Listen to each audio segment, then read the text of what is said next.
Veg Manchurian Recipe is an Indo Chinese based gravy.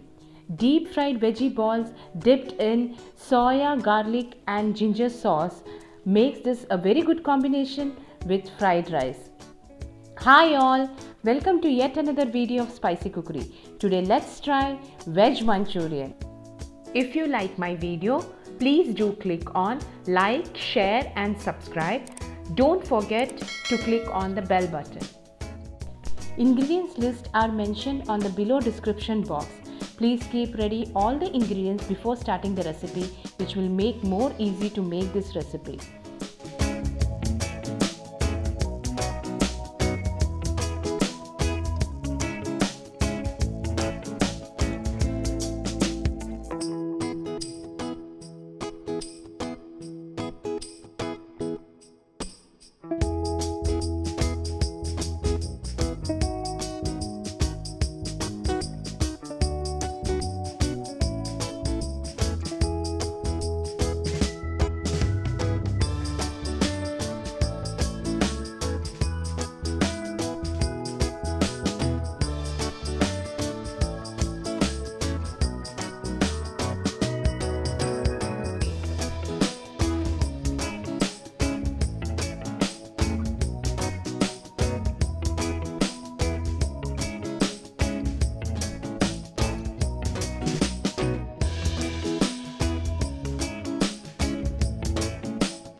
our delicious and tasty vegetable Manchurian is ready to serve. Hope you all have enjoyed watching this video, and you will surely try this recipe in your kitchen and share your comments in the below comment box. If you have liked my video, please do click on like, share, and if you have not subscribed, please subscribe. Thank you for watching my video. Bye.